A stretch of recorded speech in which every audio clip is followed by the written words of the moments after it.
43주기 추모식에 참여해주신 분들께 감사드립니다.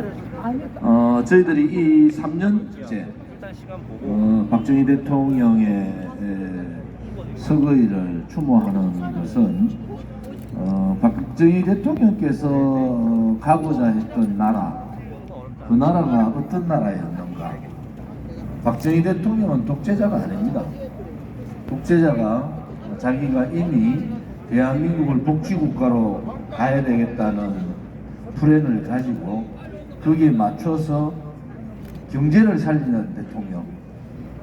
박정희 대통령은 이미 아신 거예요. 경제 발전이 되면은 자유에 대한 욕구가 생기고, 그 자유에 대한 욕구가 생기면은 박정희 대통령께서 재임 중에 있었던 그러한 정치제도의 변화가 필연적으로 올 수밖에 없다.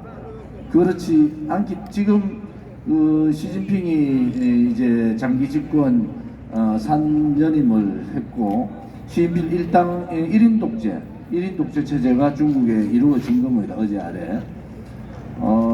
북한 김일성 3대 부자 정권은 이미 전 세계에서 하나밖에 없는 봉건국가. 그러니까 북한은 이시조선에서 김씨 조선인민공화국으로 바뀐 것밖에 없다, 이렇게 볼 수 있거든요. 지도자가 어느 나라 지도자라도 그 국민들이 굶어서 죽는 그러한 나라의 지도자는 지도자의 자격이 없는 겁니다. 김일성 말년, 그 다음에 김정일 고난의 행군 시대에 300만 명이 아사했습니다. 그런데 왜 북한은 저런 체제로 있느냐? 통제를 해버리죠.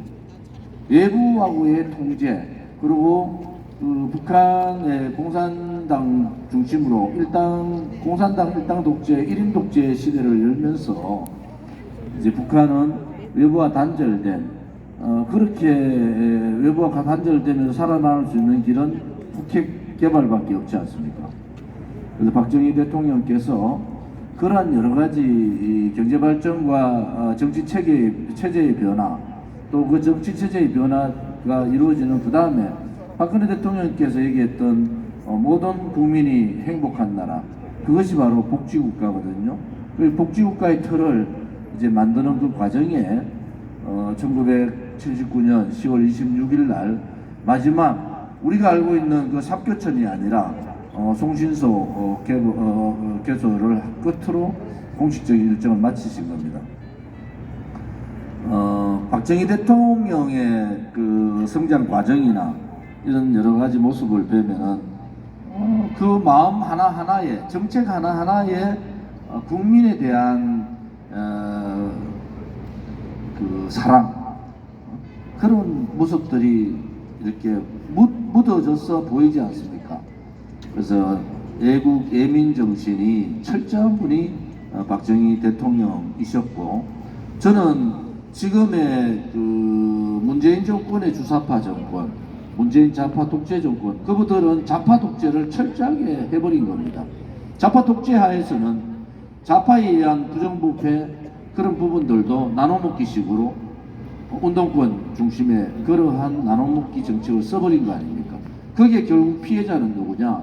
국민들이 피해자입니다. 탈원전에 의해서 몇십조, 30조 가까이 날라갔습니다.